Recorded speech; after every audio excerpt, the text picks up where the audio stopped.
Hallo!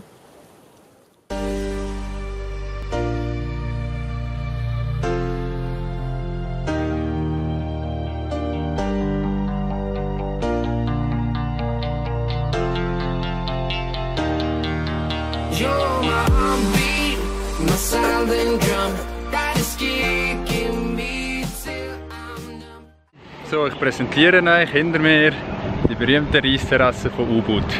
Das sind Checking Rice Terrace Tegela Lang. Wir haben es endlich mal geschafft, hier hinzukommen. Das habe ich schon lange mal vor.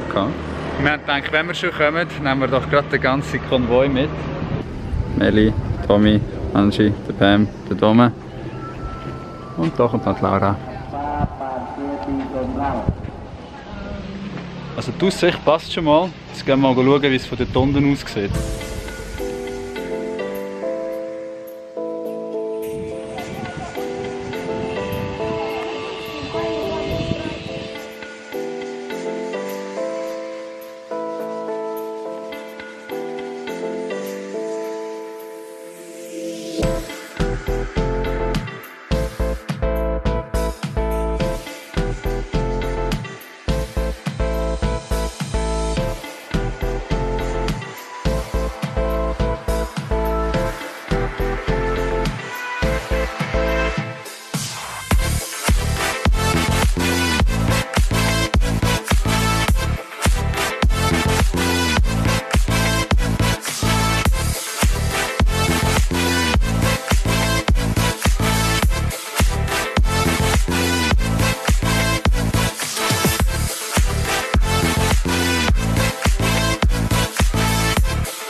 Echt schön die Reisterrasse.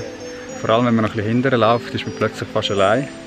Da hat es viel weniger Leute wie davor und sind auch viel grösser als ich gedacht habe. Das sieht man vor allem gut aus der Luft, es geht noch mega weit hier hinten. Und sie werden tatsächlich auch noch bewirtschaftet, also man sieht ein paar, die arbeiten, es ist nicht nur da der Touristen. Ja, echt schön, aber ich würde gerne mal kommen, so irgendwie am Morgen früh, wenn das Licht ein bisschen besser ist.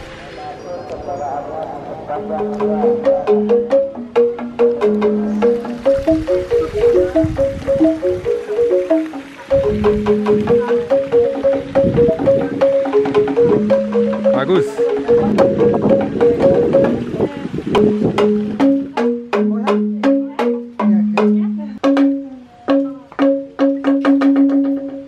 Ini